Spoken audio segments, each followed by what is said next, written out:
तो अब हम बात करते हैं यहाँ पर सेल्यूलर रेस्पिरेशन इन प्लांट्स के अंदर। ग्लाइकोलाइसिस हम लोगों ने पढ़ लिया है, ऑक्सीडेटिव डीकार्बोक्सिलेशन पढ़ा, टीसीए क्रेब्स साइकिल पढ़ा, और फोर्थ स्टेप है मेरे पास यहाँ पर इलेक्ट्रॉन ट्रांसपोर्ट सिस्टम और ऑक्सीडेटिव फॉस्फोरिलेशन। ये क्या होता है, कैसे होता है, किस तरीके से होता है, इसके बारे में बात करते हैं। देखिए अभी तक हम लोगों ने क्या किया बच्चों, यहाँ पर दो प्रोसेस पढ़ी है, और इन दोनों प्रोसेस में हमने क्या देखा कि हाइड्रोजन लिबरेट होते हैं बेसिकली।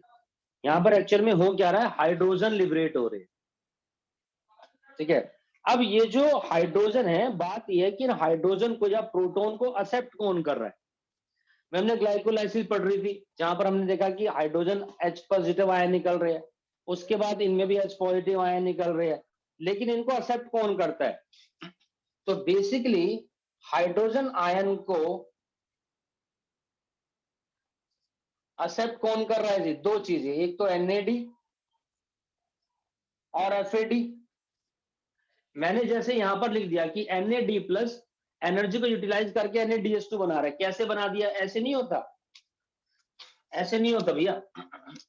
NAD प्लस है, साथ में H पॉजिटिव है, रिएक्शन क्या होती है ये देखो जी, NAD प्लस है और प्लस में H पॉजिटिव हमारे पास आ रहे हैं, ये मैंने लिखे नहीं यहाँ पर, लेकिन ये आ रहे होते हैं, और इनको यूटिलाइज करके ये क्या बनाता है, NADH2 लिख दो इसको, या फिर लिख दो NADH positive plus H positive, ऐसे लिख दो, एक ही बात, ठीक है जी। तो बेसिकली ये जो प्रोटॉन आ रहे हैं, हाइड्रोजन आ रहे हैं, इनको कौन कर कौन रहा है, जो इनको एक्सेप्ट कौन कर रहा है, तो या तो इनको NAD एक्सेप्ट कर रहा है या फिर इनको FAD एक्सेप्ट कर रहा है, ठीक है। तो ये हाइड्रोजन एक्सेप्टर होते हैं बेसिकली, जो NAD है या FAD है, ये हमारे क्या है बच्चों, ये हाइड्रोजन एक्सेप्टर है। They accept the hydrogen during the process of glycolysis, के दौरान ऐसा कर रहे थे, तभी हमारे को रिड्यूसिंग पावर मिल रही थी।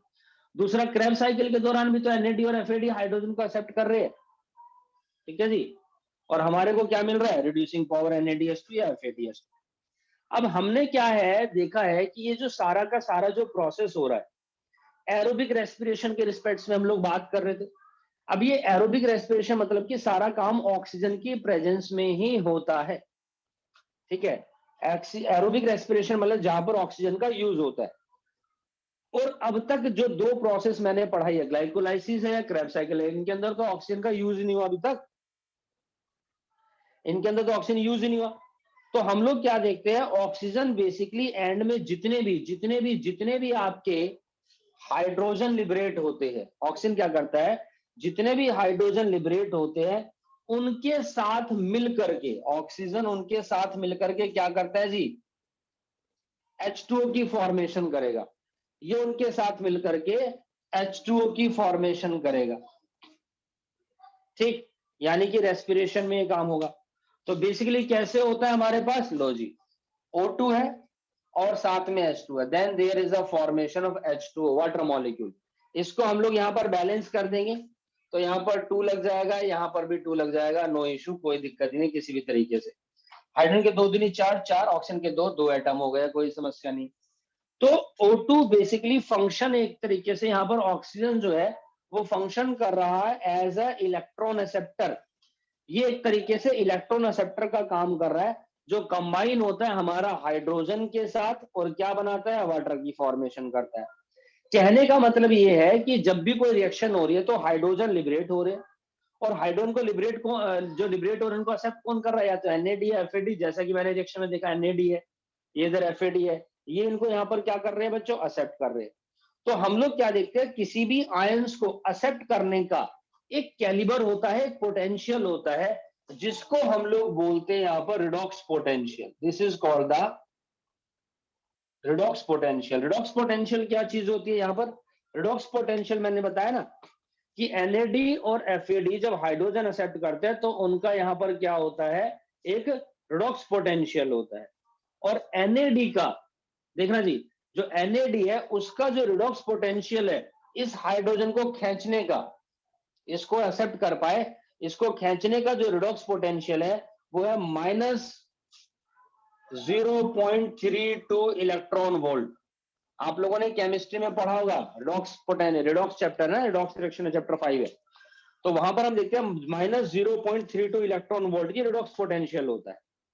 तो हम लोग क्या देखते हैं, एट द एंड ये जितने भी हाइड्रोजन है हमारे पास, जिसके पास जाएगा, किसके पास जाएगा, ऑक्सीजन के पास ही जाएगा। अभी चाहे कोई भी खींच रहा हो यहाँ पर, अल्टीमेटली तो ऑक्सीजन के पास जाएगा और ये इसको यूटिलाइज करके वाटर मॉलिक्यूल बना देगा, जैसा कि हमने देखा है। तो फिर O2 का भी तो रिडॉक्स पोटेंशियल होगा जब वो हाइड्रोजन को एक्सेप्ट करेगा। जी हाँ, ऑक्सीजन का भी एक रिडॉक्स पोटेंशियल है जिसकी वजह से वो हाइड्रोजन को एक्सेप्ट करता है, और इसका जो रिडॉक्स पोटेंशियल है वो है प्लस में 0 देखना जी, प्लस में 0.82 इलेक्ट्रॉन वोल्ट, 0.82 इलेक्ट्रॉन वोल्ट। अब आप सोचिए कि ऑक्सीजन का इस को खींचने की जो रिडॉक्स पोटेंशियल जो है वो है प्लस 0.82 इलेक्ट्रॉन वोल्ट, और यहां पर है -0.32 इलेक्ट्रॉन वोल्ट। तो ये जो डिफरेंस है O2 और NAD के रिडॉक्स पोटेंशियल का, ये बहुत बहुत बहुत ज्यादा डिफरेंस है। दोनों का जो रिडॉक्स पोटेंशियल जो डिफरेंस है हमारे पास यहां पर, द रिडॉक्स पोटेंशियल डिफरेंस, वो है मेरे पास यहां पर 1.14 इलेक्ट्रॉन वोल्ट, वो भी प्लस में 1.14 इलेक्ट्रॉन वोल्ट। ये इनका यहां पर रिडॉक्स पोटेंशियल डिफरेंस होता है। अब ये रिडॉक्स पोटेंशियल थर्मोडायनेमिकली इतना ज्यादा होता है कि हाइड्रोजन इलेक्ट्रॉन NAD से डायरेक्टली O2 तक नहीं जा सकते, किसी कीमत पर नहीं पहुंच पाएंगे। तो थर्मोडायनेमिकली तो हम लोग क्या देखते हैं, इम्पॉसिबल है कि हाइड्रोजन डायरेक्टली NAD से O2 तक चले जाए। तो ये O2 तक कैसे पहुंचेंगे, एक सीरीज होती है हमारे पास, कुछ कुछ एक्सेप्टर होते हैं जो इससे लेंगे, फिर इससे लेंगे, फिर इससे लेंगे, फिर इससे लेंगे, फिर ऑक्सीजन तक पहुंचा देंगे। ठीक है जी, इस तरीके से स्टेप बाय स्टेप रिएक्शंस होती है हमारे पास यहाँ पर। जैसे अगर हम देखते हैं कभी भी कोई भी चिड़िया होती है ना, चिड़िया स्पैरो, तो जब पेड़ के ऊपर जब उड़ रही होती है, पेड़ के ऊपर अगर उसे बैठना होता है, मान लीजिए पेड़ के ऊपर हम लोग क्या देखते हैं यहाँ पर, ये देखिए ये पेड़ है और ये इस वाली ब्रांच पे इसको बैठना है यहाँ पर, लेकिन इसने चाहिए 1 2 3 4 ब्रांचेस है और चिड़िया मेरी यहाँ पर है, तो कभी भी डायरेक्ट उड़ के वो यहाँ नहीं पहुंच सकती। वो पहले यहां से यहां आएगी, फिर यहां से यहां आएगी, फिर यहां से यहां आएगी, फिर यहां से यहां आएगी। ठीक है जी, इसी तरीके से उसकी मूवमेंट होती है, आप कभी भी ऑब्जर्व करिएगा, क्योंकि इतनी ऊंची उड़ान एक साथ वो भर ही नहीं सकती है। ठीक इसी तरीके से हम लोग क्या देखते हैं, कैलिबर नहीं है एक साथ ये ऑक्सीजन तक पहुंच जाए, तो यहाँ पर एक सीरीज होती है कैरियर की जो इलेक्ट्रॉन ट्रांसपोर्ट सिस्टम बनाती है मिलकर के। ठीक है जी, यानी हमारे पास इलेक्ट्रॉन यहाँ से यहाँ, फिर यहाँ से यहाँ, फिर यहाँ से यहाँ, फिर यहाँ से यहाँ, फिर यहाँ से यहाँ, यहाँ पर ऑक्सीजन है और यहाँ पर मेरे पास NAD है। तो NAD से ऑक्सीजन तो डायरेक्ट नहीं पहुंचेंगे, ये एक सीरीज के थ्रू पहुंचेंगे, जो कौन होते हैं, जो इलेक्ट्रॉन ट्रांसपोर्टर होता है, और इन्हीं को हम बोलते हैं इलेक्ट्रॉन ट्रांसपोर्ट सिस्टम। तो बहुत सारी हम देखते हैं कि इलेक्ट्रॉन ट्रांसपोर्टर होते हैं, बेसिकली इन कैरियर की एक सीरीज होती है जो इलेक्ट्रॉन ट्रांसपोर्ट सिस्टम बनाती है, and series of electron carrier occur at mitochondria inner membrane. और ये सिस्टम कहां पर प्रेजेंट है, ये माइटोकॉन्ड्रिया की इनर मेम्ब्रेन में होता है, and they constitute electron transport system, उन्हीं के अंदर इलेक्ट्रॉन ट्रांसपोर्ट सिस्टम प्रेजेंट होता है। मतलब कि रिएक्शन में जो भी हाइड्रोजन लिबरेट हुआ, तो इसका मतलब क्या है, देखिए समझने की कोशिश करिए भैया, ये मेरे पास यहाँ पर हाइड्रोजन, ठीक है जी, और हाइड्रोजन हमेशा मॉलिक्यूलर फॉर्म में प्रेजेंट होता है, ये बात आपको पता है, H2 की फॉर्म में। तो जब ये टूटेगा तो हमारे पास क्या होंगे, 2 हाइड्रोजन आयन निकलेंगे और प्लस में 2 इलेक्ट्रॉन निकलेंगे, यही तो होगा। तो हमारे को बेसिकली क्या करना है, इलेक्ट्रॉन को नीचे पहुंचाना है, जिसके थ्रू हाइड्रोजन भी पहुंचेंगे। तो NAD और O2 के रिडॉक्स पोटेंशियल में थर्मोडायनेमिकली लार्ज डिफरेंस होता है। तो हाइड्रोजन इलेक्ट्रॉन डायरेक्टली O2 के पास नहीं होते हैं, ये पास होते हैं ETS के थ्रू, और ये प्रेजेंट होते हैं माइटोकॉन्ड्रिया की इनर मेम्ब्रेन में। कैसे प्रेजेंट होते हैं उसके बारे में मैं आपको डायग्रामेटिकली यहां पर दिखाता हूं बच्चों।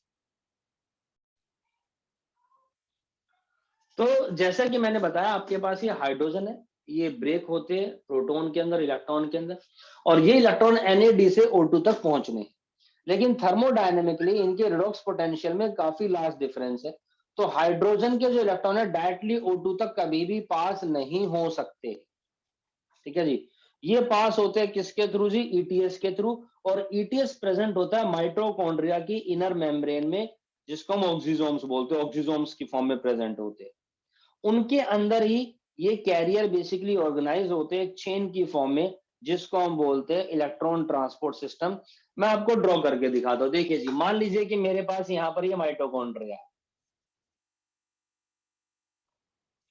तो माइटोकॉन्ड्रिया कैप्सूल एक स्ट्रक्चर है, जी हाँ बिल्कुल। और इसके अंदर हम लोग क्या देखते हैं, डबल लेयर स्ट्रक्चर होती है ये बच्चों, ठीक है जी। जिसके अंदर जो अंदर वाली मेम्ब्रेन होती है, inner membrane in the form of crystal, CRISTAE, इनको हम बोलते हैं क्रिस्टल। तो ये बेसिकली इनफोल्डिंग्स की फॉर्म में होती है, projected inside into the matrix of the mitochondria. Okay, और मैं आपको बता रहा हूं कि हमारे पास ये यहीं प्रेजेंट होते हैं जी, हमारे पास ये यहीं पर प्रेजेंट होते हैं इसकी इनर मेम्ब्रेन के अंदर। देखो जी, ये तो हो गई क्रिस्टल, ये है मेरे पास यहाँ पर आउटर मेम्ब्रेन, और क्रिस्टल ही इनर मेम्ब्रेन है जो इनफोल्डिंग्स की फॉर्म में है, ठीक है जी। और इसके अंदर भरा होता है हमारे पास यहाँ पर लिक्विड, जिसको हम लोग यहाँ पर बोलते हैं बच्चों मैट्रिक्स, जिसको हम लोग यहाँ पर क्या बोलते हैं जी, मैट्रिक्स बोलते हैं। और मैं आपको बता दूं कि इसी की लेयर के ऊपर, मान लीजिए कि ये वाली लेयर है, यहाँ पर हम लोग क्या देखते हैं, इसी की जो लेयर है उसी के ऊपर हमारे पास ये प्रेजेंट होते हैं बच्चों ऑक्सीजोम्स, ठीक है जी। ये देखिए, तो दीज आर दी ऑक्सीसोम्स। इनको मैं थोड़ा सा जूम करके बाहर निकाल लेता हूं। मान लीजिए इनर मेम्ब्रेन है ये माइटोकॉन्ड्रिया की, ये देखिए, this is the inner membrane of mitochondria बच्चों, ठीक है। और इसी के ऊपर मैं आपसे क्या कह रहा हूं कि ऑक्सीसोम्स प्रेजेंट होते हैं। देखिए जी किस तरह की स्ट्रक्चर होती है हमारे पास यहाँ पर ये ऑक्सीसोम्स।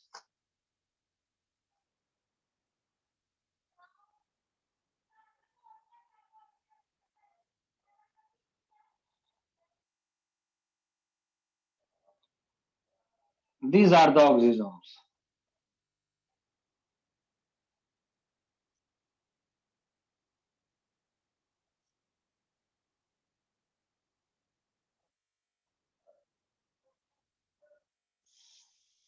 ये हमारे पास क्या होते हैं बच्चों, ये हमारे पास इधर में जो है ऑक्सीसोम्स होते हैं,